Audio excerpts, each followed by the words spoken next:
우리 성경적으로 건전한 교회란 무엇인가? 이 내용, 원리들에 대해서 살펴보도록 하겠습니다. 지난 시간에 이제 이어서 제가 오늘 또 나눠드린 유인물 한 장 봐주시면 감사하겠습니다. 자, 우리가 그래서 교회를 측정할 때 형태나 구조가 아니라 기능을 측정해야 된다. 이 내용 살펴봤고요.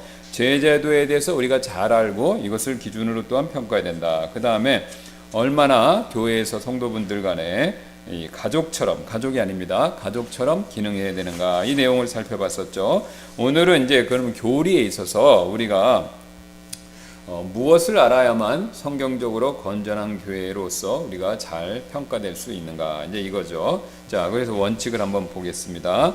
교회를 평가할 때 우리는 믿는 자들, 신자들이 주 예수 그리스도가 실제로 누구이신지에 대해서 얼마나 참된 이해를 가지고 있는지를 살펴보아야 합니다. 우리 교회 성도들은 예수 그리스도의 신성, 즉 그분과 아버지가 하나라는 것을 어느 정도까지 이해하고 믿습니까? 지금 결국은 이제 굉장히 중요한 내용이죠. 우리가 이제 많은 분들이 목사님 저한테 여쭤보세요. 우리 신앙생활을 한마디로 한 문장으로 요약하면 어떻게 얘기해 주실 수 있나요? 그렇게 이제 질문하는 경우가 왕왕 있는데, 그럴 때면 제가 이렇게 설명을 드립니다. 예수님 안 믿는 사람 예수님 믿고, 예수님 믿는 사람은 예수님처럼 변화되는 것이 우리의 신앙에 있어서 핵심 원리다. 그렇죠? 안 믿는 분은 믿고 구원받으셔야 되고, 믿고 구원받으신 분들은 그 다음부터 내 마음대로 사는 게 아닙니다.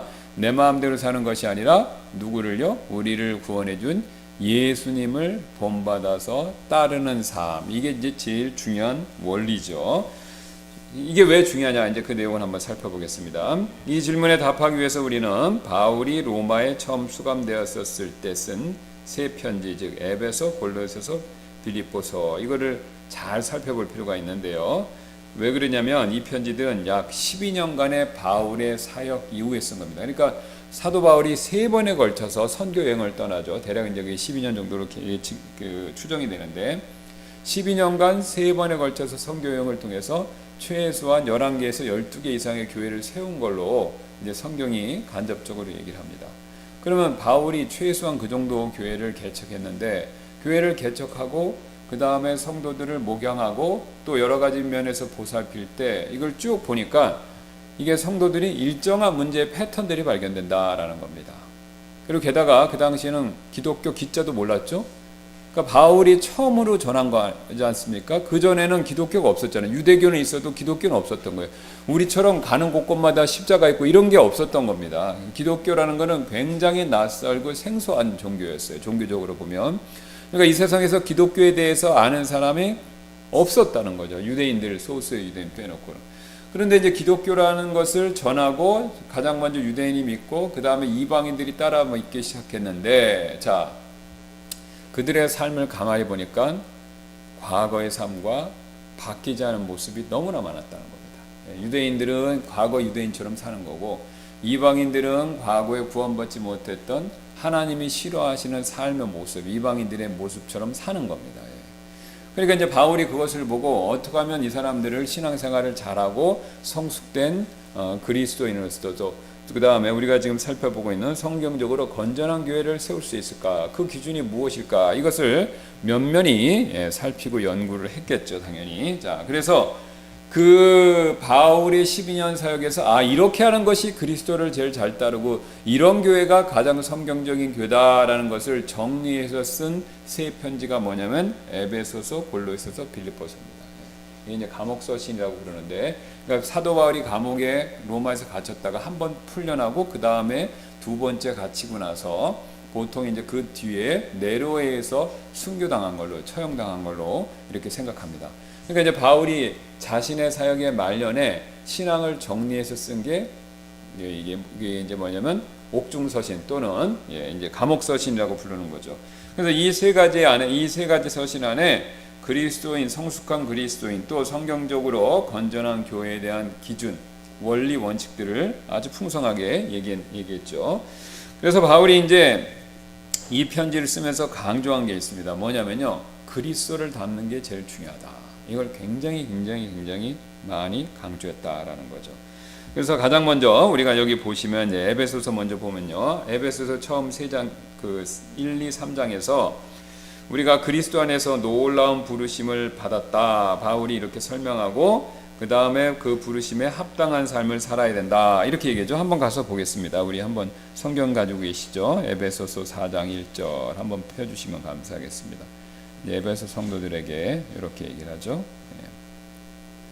그러므로 주의 갇힌 자 된 내가 너에게 간청하노니, 여기에 갇힌 자 됐다라는 게 뭐냐면 감옥에 있다 이 뜻입니다. 영적으로도 이제 주님 앞에 사로잡혔다 그 뜻도 있지만요. 지금은 이제 주님 때문에 이제 감옥에 있게 됐다 이 뜻이죠. 갇힌 자 된 내가 너에게 간청하노니 너희는 부르심을 받은 그 소명에 합당하게 걷고 모든 겸손과 온유와 오래 참음으로 사랑 안에서 서로 참아주며, 그다음에 성령의 띠로 화평의 띠로 성령의 하나 되게 하심을 힘써 지키라. 여기서 보면 부르심을 받고 소명에 합당하게 걸으라 그랬죠. 자, 그러면 그 부르심과 소명에 합당한 것이 뭐냐? 이게 이제 4장 11절에 나와 있습니다. 한번 보겠습니다. 유인물 보셔도 되고 밑에 4장 11절 보셔도 됩니다. 또 그분께서 더러는 사도들로, 더러는 예언자들로, 더러는 복음 전도자들로, 더러는 목사들과 교회사들로 주셨으니, 이것은 보세요. 성도들을 완전하게 하고 그 다음에 사역의 직무를 행하게 하며 그리스도의 몸을 세우게 하려 합니다. 세 가지를 얘기하죠. 완전하게 하고 사역의 직무 행하고 그리스도의 몸 교회를 세우게 하려 하십니다. 그 다음에 13절이 중요합니다. 마침내 우리가 다 믿음과 하나님의 아들을 아는 것에서 하나가 되어 완전한 사람에 이르고 그리스도의 충만하심에 장성한 분량에까지 이르나니. 자, 우리가 성장하고 우리가 신앙의 모델이 되어야 될 분을 누굴 얘기하고 있습니까? 그리스도. 그래서 그리스도의 충만하심에 장성한 분량에까지 이르도록 교회가 힘쓰고 애쓴다. 이걸 얘기하죠. 그래서 그 교회가 힘쓰고 애쓰도록 하기 위해서 사도, 예언자, 복음 전도자들, 그 다음에 목사와 교사를 주셨다 이겁니다. 여기서 또 굉장히 중요한 사실을 배우는데요. 우리가 그리스도를 본받는 일이 혼자서는 안 된다는 겁니다. 자, 다시 한번요. 우리 신앙생활에 훌륭한 기준이 뭐냐? 예수님 본받는 거죠. 이건 상식적으로 다 아세요. 근데 우리가 놓치는 게 있습니다. 그럼 예수님 본받아서 성숙한 신앙, 여기 바울의 표현대로라면 그리스도의 충만하심의 장성한 분량, 여기까지 이르는데 혼자는 안 된다는 거예요. 이걸 많이 놓칩니다. 뭘 통해서 돼요? 교회를 통해서만. 그러니까 혼자는 안 돼요. 아주 쉬운 예로 무디 우리 목사님이 했던 예화인데 많은 분들이 이용하시죠. 모닥불 보세요. 그 각각의 나뭇가지, 그 모닥불에 불을 태우는 그 나뭇가지를 각각을 떼어놓으면요 불이 약하대요. 그렇죠? 그리고 나중에 꺼집니다. 근데 신기하게도 10개면 10개인데 그걸 모아놓고 피우면요 불이 커져요. 각각의 하나의 불보다 10개를 모아놓으면 1+1+1+1에서 10이 돼서 멈추는 게 아니라 10 이상이 된다는 겁니다. 20, 30이 되죠. 그러니까 혼자서는 안 된다라는 사실을 명확하게 보여주는 겁니다. 그래서 사탄이 이걸 잘 알아서, 여러분 이상하죠? 우리가 낙담하거나 시험에 빠지면요 교회를 나오고 싶은 마음이 없어져요. 이상하게도 낙담과 시험에 빠져도 교회는 나올 수 있잖아요, 그죠? 네. 근데 교회를 나오고 싶은 마음이 별로 안 들어요. 왜 그럴까요? 교회를 가면 낙담이나 시험이 오더라도 일어날 수가 있어요. 왜요? 내가 못 일어나면 다른 사람이 일으켜주니까, 내가 쓰러지면 다른 사람이 격려해주니까, 내가 기도 못하면 다른 사람들이 기도해주니까. 그러니까 우리 전도서에 한 사람보단 두 사람이 낫다 그랬잖아요. 그러니까 하나님이 항상 우리를 복수로 관계를 맺고 모든 걸 하길 원하십니다. 그럼 왜 그러냐? 지난 시간에 계속해서 살펴보았던 것처럼 하나님은 삼위일체로 존재하세요. 삼위로 존재하시는 분이시죠. 물론 삼위 하나님은 하나이시지만 각각의 삼위, 아버지 하나님, 아들 하나님, 성령 하나님은 존재하시기 때문에 함께 하시기 때문에 그 원리로 사람도 함께 하도록 만드신 거예요. 그러니까 가정도 함께하도록 만드셨죠, 그렇죠? 예. 그다음에 교회도 함께하도록 만드신 겁니다. 심지어는 세상도 함께하도록. 누누이 말씀드리지만 금은보석, 그렇죠? 무슨 고급 자동차, 호화 대저택, 100만 불짜리 그런 거를 무인도에 지어주고 온갖 금은 뭐 달러나 한국 돈 금고에 가득가득 채워줘도 혼자 살면 소용없습니다. 그렇죠? 그 큰 저택에 금고에 금은보석 가득하고 돈 가득하고 심지어는 벽지를 돈으로 썼다 하더라도 행복할까요? 절대 행복하지 않습니다. 인간은 돈으로, 호화로운 주택으로, 아니면 뭐 고급진 음식을 먹는 걸로 채워주지 못하는 부분이 있습니다. 이게 다른 사람과의 관계가 중요한 겁니다. 그러니까 이 다른 사람과의 관계를 통해서 인간은 인간다워질 수 있고, 또 다른 사람과의 관계를 통해서 사람은 만족을 느낀다는 겁니다. 그러니까 이 사실을 하나님이 우리에게 계속 말씀해 주시는 겁니다. 왜요? 우리는 그렇게 만들어졌기 때문에 그래요. 어쩔 수가 없는 겁니다. 이걸 부인하면요, 자기가 점점 불행해집니다. 그러니까 다른 사람 관계 다 끊고 여러분 수도자처럼 은둔생활 한다고 생각해 보세요. 그분을 보면 잘한다 이 생각이 안 들죠. 정상이다 이런 생각도 안 들어요. 그리고 혼자 그렇게 오래 살면 좀 이상해져요, 사람이. 왜 그렇죠? 하나님이 우리는 혼자 살라고 만들어준 존재가 아니기 때문에 그렇다는 겁니다. 그러니까 교회도 마찬가지입니다. 똑같은 원리가 적용돼요. 우리가 예수님을 닮고 예수님을 비슷해지는 이것이 우리의 신앙의 목표인데, 그렇게 되려면 반드시 교회의 도움이 필요하다 이겁니다. 그래서 그런 것을 추구하는 교회가 성경적으로 건전한 교회예요. 또 이게 무슨 말씀이냐면, 여러분 생각해 보세요. 제가 너무나도 많이 듣는 얘기인데, 교회는 건물도 좋아요. 막 최신식 건물이에요. 몇백억짜리 건물입니다. 그 다음에 성도들도 엄청 많아요. 그 다음에 예배도 굉장히 깔끔하게 모든 것이 멋지고, 음향시설 막 스크린 너무 좋습니다. 심지어 막 식사도 막 너무 좋게 잘 나와요. 여러분, 그런데 그렇게 겉으로 훌륭하고 멋지고 나이스한 교회라고 하더라도 그 안에서 성도 간의 신앙생활, 교제생활이 잘 안 되면요, 신앙생활이 굉장히 메마르다 그렇게 느낍니다. 그렇죠? 그러니까 대형 교회에서는 그걸 막기 위해 소그룹, 목장이다 이런 거 만들어서 교제하게끔 막 일부러 하시잖아요.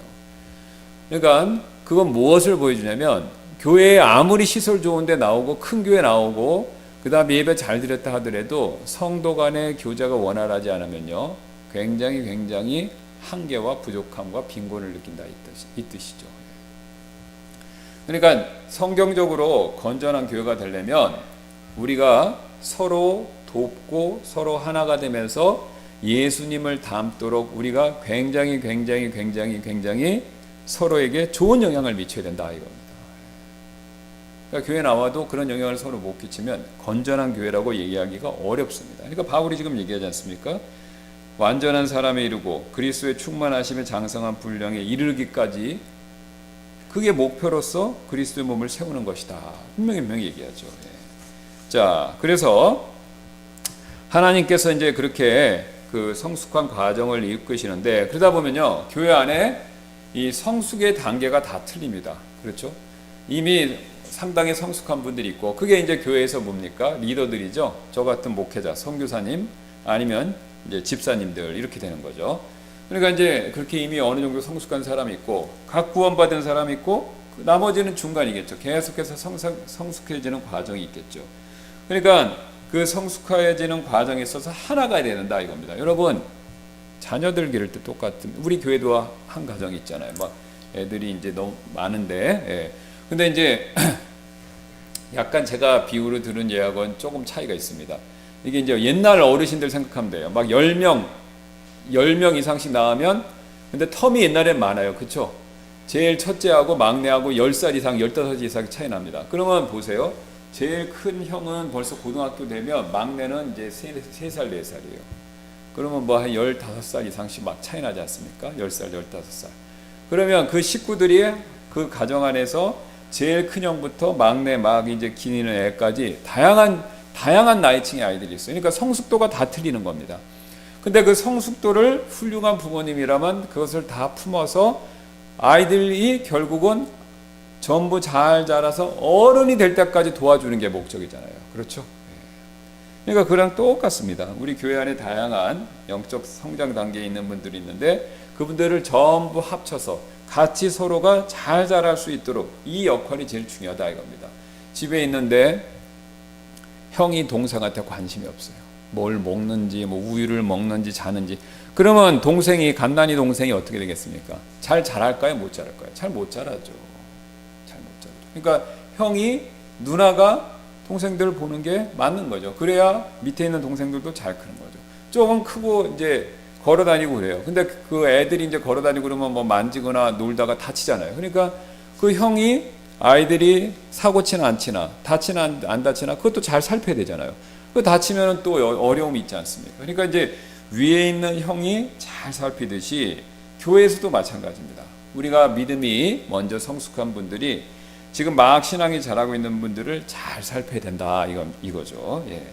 그래서 하나님께서 이런 원리로 교회가 성장하도록 정하신 거예요. 그래서 이제 로마서 8장 29절 보겠습니다. 이는 그분께서 미리 아신 자들을 또한 예정하셔서 보세요.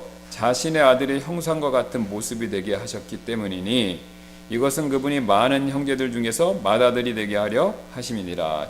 우리가 미리 아신 자들을 예정하셨다고 그랬죠. 이게 이제 칼비니즘의 예정론에서 오용되는 건데 어쨌든 하나님이 예정하신 건 맞아요. 예. 운명론적으로 우리가 하나님이 구원을 정하셨다 이렇게 믿지는 않지만 성경에는 미리 아신 자들 예정했다라는 거는 분명히 나옵니다. 예. 그러니까 이제 하나님이 우리가 믿을 사람이란 걸 알고 예정하셨다. 우리는 그렇게 믿죠.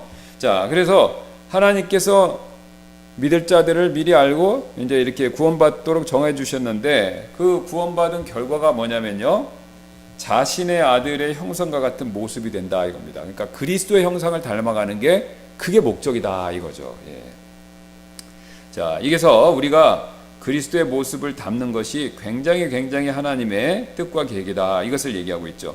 그럼 왜 그리스도의 형상과 모습을 담는 게 하나님의 기본 계획이냐면요. 아주 간단합니다. 여러분이 천국에 가면요. 아니면 그 전에 부활하지 않습니까? 지금 예수님 오시면 부활하거나 아니면 천국에 가죠. 그러면 부활하든지 천국에 가든 우리는 변화돼요. 자, 다시 한번.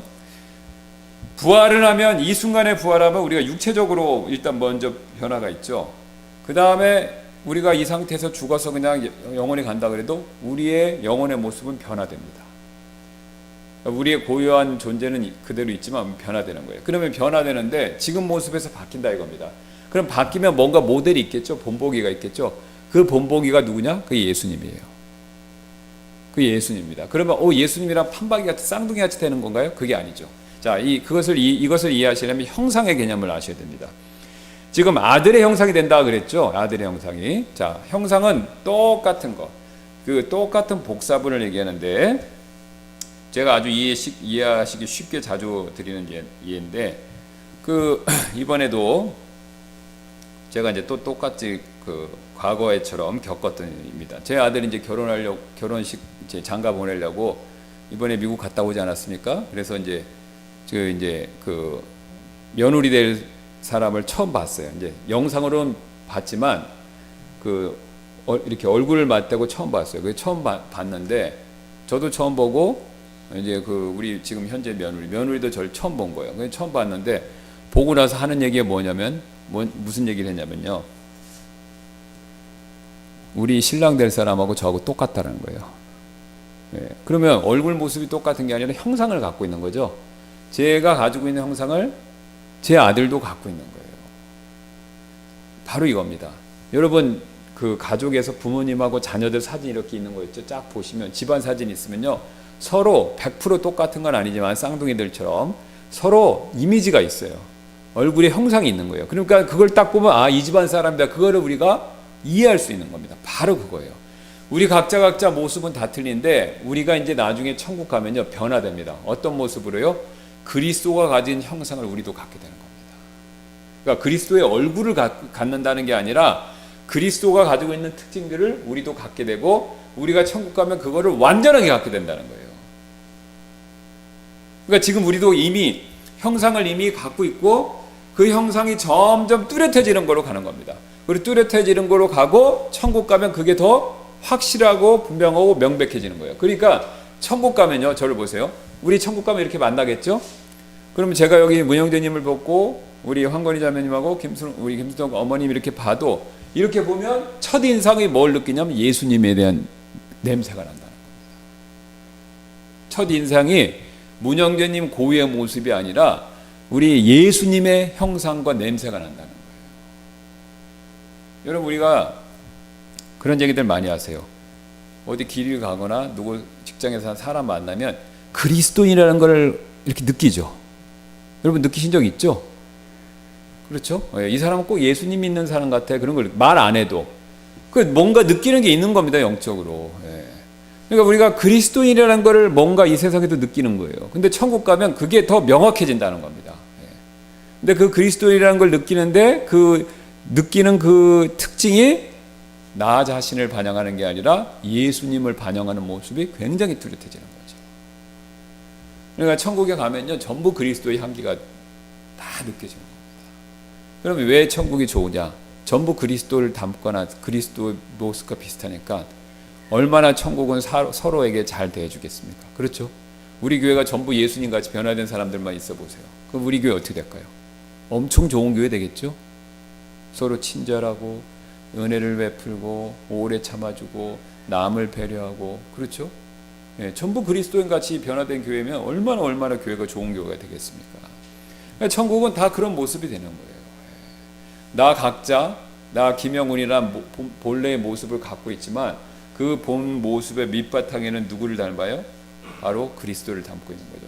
제 아들이 제 아들의 본 모습을 갖고 있지만 제 아들의 맨 밑바닥에는 누구를 닮은 형상을 갖고 있습니까? 아버지인 저의 형상을 담고 있듯이 또 우리 지우리도 그렇죠? 지우리 본연의 형상과 모습이 있지만 엄마 아빠 우리 황건희 자매님 아빠의 또 그 형상 위에서 나온 거잖아요, 그렇죠? 그러니까 그걸 다 갖고 있는 겁니다. 그러니까 우리가 이 땅에 살면서 해야 될 게 뭐냐? 그리스도를 점점 닮아가고 그 다음에 그 닮는 일을 서로 도와서 그리스도를 닮는 모습의 성도들이 많아졌을 때, 성숙한 그리스도인들이 많아졌을 때 그 교회가 성경적으로 좋은 교회고 성경적으로 건전한 교회가 될 수밖에 없다라는 거죠. 누구든지 그걸 꿈꿉니다. 교회를 떠나는 이유는요, 대부분 시설이 나쁘다, 사람이 적다, 그 다음에 국수만 준다 맨날, 아니면 식사를 안 준다, 그런 것 때문에 떠나는 경우는 거의 없습니다. 다 뭐냐면요, 관계예요. 목사님하고 관계, 성도분들과의 관계. 근데 그 관계에서 뭐 때문에 떠나냐면 그리스도인답지 못한 모습 때문에 실망해서 떠납니다. 그렇죠? 제가 그리스도인답지 못한 모습을 보이거나 그런 행동을 하면 여러분들 실망하시잖아요. 우리 목사님은 예수님을 전하지만 행동은, 언행은 예수님 같지가 않아. 그럼 여러분 얼마나 실망하시겠어요? 또 성도분들 간에도 그리스도인이라고 하지만 예를 들어서 가장 대표적으로 서로 인사를 안 해. 굉장히 많이 실족하는 건데 서로 인사를 안 하는 거예요. 그러면 성경에서 인사 잘하라는 얘기가 굉장히 많습니다. 서로 문화라라 인사하는 얘기가 굉장히 많아요. 이거 우리가 한국 사람이기 때문에 유교 문화에서 인사를 강조해서 그거 아닙니다. 성경에서 서로 문안하고 인사하는 얘기가 굉장히 많아요. 인사 잘하는 게 우리가 교회 생활에서 굉장히 중요한 그 기본적인 원칙입니다. 실천사항이에요. 그래서 이 인사를 서로 그러니까 인사를 잘하는 거는 이렇게 해서 이거 하라는 게 아니라 환영해 주라는 거죠. 저 사람을 받아주고, 인사하는 방법은 이것도 있고 여러 가지가 있지 않습니까? 그러니까 특정 방법, 이거를 안 했다는 게 아니라 그 사람을 환영해주고 관심을 가져주는 걸 잘해야 된다 이거죠. 그래서 우리가 그런 것들이 실망스러우니까 그런 거죠. 그러니까 예수님 같으면은 항상 따뜻하게, 예수님은 세리와 창녀 친구라고 그러셨잖아요. 세리 창녀 저리가, 이렇게 그 바리새인들이나 그랬지, 예수님 이렇게 사람들 내쫓지는 않으셨죠. 다 항상 따뜻하게 받아주셨지 않습니까? 그러니까 우리도 똑같은 거예요. 우리도 서로가 서로를 받아주고 잘 환영해주고, 또 우리 교회에 새로 오게 되었을 때 관심 가져주는 거, 이게 그리스도인으로서 굉장히 기본적이고 중요한 내용이다라는 겁니다. 하찮은 것 같이 보여드려도. 그러니까 우리가 그런 것들 때문에 실족한다 이거죠.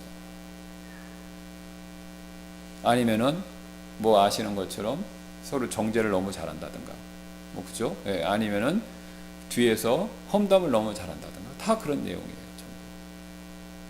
그러니까 우리가 그런 것들을 고칠 때 우리 교회가 조금 더 성경적인 교회로 간다. 그러니까 정확히 얘기해서 건전한 교회로 간다 이거죠. 그러니까 하나님은 그 방법을 원하십니다. 그러니까 그 밑에 이거 써 있는 내용들을 쭉 한번 보세요. 다 바울이 그쪽을 향해서 가고 있다 이렇게 얘기하고 있죠. 그래서 보시면 아래의 구절들은 전부 다 뒷장입니다. 우리가 그리스도처럼 될 것임을 강조하고 있습니다. 그래서 바울은 우리의 생명이신 그리스도께서 나타나실 때 그때 너희도 그분과 함께 영광 안에 나타나리라. 그렇죠? 너희도 그분과 함께 영광 안에서 나타난다 그러죠. 그러면 우리가 예수님처럼 복제인간처럼 뭐 이렇게 똑같은 모습이 된다 그게 아니라 그리스도의 형상이 뚜렷해진다 이겁니다. 그러니까 그리스도의 모습이 확 나타난다 이거죠. 그 다음에 거기 보세요. 또 다른 말로 요약하면 요한이 말했듯이 우리는 그분께서 나타나실 때 우리가 그분과 같이 갖게 될 것을 아노니 이렇게 얘기하죠. 사랑하는 자들아 이제 우리가 하나님의 아들들이니 우리가 앞으로 어떻게 될지는 아직 나타나지 아니하였으나 그분께서 나타나실 때 우리가 그분과 같게 될 것을 아노니 이는 우리가 그분을 그분이 계신 그대로 볼 것이기 때문이라. 지금 우리가 이제 이 밑에도 보세요. 그 순간에 우리는 눈 깜짝할 사이에 순식간에 변화되리니 이렇게 얘기하죠. 그럼 우리는 몸의 부활만 주로 생각하세요. 몸이 바뀌어서 예수님처럼 영광스러운 몸이 될 거다. 맞습니다. 그것만 하는데 이 성경을 유심히 보시면요, 몸의 변화만 얘기하는 게 아니라 우리 안에 내적인 변화도 얘기하는 거예요. 아까 제가 형상 얘기 말씀드렸듯이 우리 안에 있는 내적인 변화도 그리스도를 더 닮고 이제 우리가 바뀔 수 있는 최대치로 바뀐다 이거죠. 그래서 완전함은 이미 왔고 불완전은 사라지게 될 것이다 이걸 얘기하죠. 그러나 완전한 것이 오면 그때는 부분적인 것은 없어지라. 그러니까 우리가 지금 우리 안에 그리스도를 닮은 부분이 있고 아직도 내 안에 옛사람의 모습이 있죠. 그러면 그리스도를 닮는 모습이 점점 내 안에서 이렇게 퍼져나가고 있는 겁니다. 그런데 이제 그 퍼지다가 예수님 오시거나 아니면 우리가 천국 가면요 이게 완전히 내 마음을 차지하는 거죠. 그리스도를 닮는 게 완전히 내 마음을 차지하면서 나는 이제 그리스도를 온전하게 증거하는 반영하는 그 모습이 되는 것이죠. 자, 그래서 우리는 더 이상 부분적으로 알지 않게 된다라는 것이죠. 오히려 우리는 완전하게 알게 된다. 누구를요? 그리스도를요. 그래서 그리스도를 볼 때 그 안에서 나의 모습을 보고 나의 모습을 볼 때 그 안에서 그리스도를 보는 겁니다. 그러니까 이제 성경에서 그거를 거울로 비유하시잖아요. 거울. 여러분 거울은 여기 거울 있지 않습니까? 이 거울이 좋은 옛날에는요 저렇게 수은으로 유리에다가 수은을 붙이는 기술이 없어서 어떻게 했냐면 그 놋 아시죠? 구리를 청동 같은 거를 막 이렇게 갈았습니다. 그래서 반짝반짝해지지 않습니까? 그러니까 반짝반짝해져서 그 면을 보고 있어요. 자, 그런데 최고로 좋은 청동 거울은요 이게 잘 갈려갖고 완전히 갈려서 깨끗합니다. 그러니까 그 거울은요 자기 거울 자신을 보여주는 게 아니라 거울에 비친 거울을 바라보는 그 사람을 보여주는 거죠. 그러면 이게 잘 안 갈린 거울은 어떻습니까? 반사되는 모습이 흐릿하잖아요. 그리고 흐릿하면서 뭘 보일까요? 이 안에 자기의 거울 자체 안 갈린 모습이 보이죠. 그렇죠? 여기 때 묻은 거 있으면 때, 얼룩진 거 있으면 덜 갈린 부분이 있으면 바로 이겁니다. 우리가 우리를 보여주면 안 돼요. 우리가 누구를 보여줘야 돼요? 그리스도를 보여줘야 되는 거죠. 근데 왜 안 보여줍니까? 이게 덜 갈린 거예요. 그러니까 이게 우리가 갈리는 과정이 필요한 거예요. 그래서 갈려서 이게 깨끗해져야 그리스도를 더 드러내는 겁니다. 근데 내가 안 갈리니까 어때요? 나만 보이는 거죠. 그러니까 하나님께서 그걸 아시기 때문에 우리가 갈리는 과정을, 그러니까 이게 연단이라고 그러시잖아요. 그러니까 갈리는 과정. 욥은 원래 많이 갈렸는데 더 갈렸죠. 고난을 통해서. 그러니까 완전히 갈려서 순금같이 됐죠. 여러분 순금도 깨끗하면요 반사를 해요. 그렇죠? 동만 하는 게 아니라. 하나님이 우리를 깨끗하게 하시는 이유는요 깨끗함 자체도 좋지만 우리가 깨끗해져야 그리스도를 드러낼 수 있기 때문에 그렇습니다. 자, 그래서 우리가 이 사실을 꼭 명심하셔서 우리가 이제 성경적 교회를 세우기 위해서는 어떻게 된다? 첫째, 그리스도를 닮는 것이 목표가 돼야 되고 그건 혼자 안 됩니다. 교회를 통해서 되는 거죠. 여러분 그 가정에서 아이가 혼자 클 수 있어요? 지금 우리 교회 어린 아이들 많은데 아이들이 나는 독립정신에 강하니까 부모님 필요 없어요. 나 혼자서 먹고 알아서 다 클 거예요. 이거 불가능하죠. 그건 고아지 않습니까? 그죠? 고아예요. 고아는 잘 클 수가 없어요. 먹고 마시는 걸 스스로 해결하기도 어렵고 그 외에 기타 필요한 보호나 관심 이런 거 못 받으니까 교육 같은 거 잘 제대로 클 수가 없어요. 그러니까 혼자서 큰다 이건 아닙니다. 혼자 크는 건 세상의 방법이고 그리스도를 닮도록 목표로 할 때 우리가 같이 해야 된다라는 것이죠. 그리고 그것이 우리가 천국 갔을 때 완성이 된다 이겁니다. 그러니까 우리가 그리스도 닮는 거를 항상 목표로 생각하고 우리 교회도 이제 그런 교회가 돼야 성경에서 인정하는 건전한 교회가 될 수 있다라는 것이죠. 기도하고 마치겠습니다.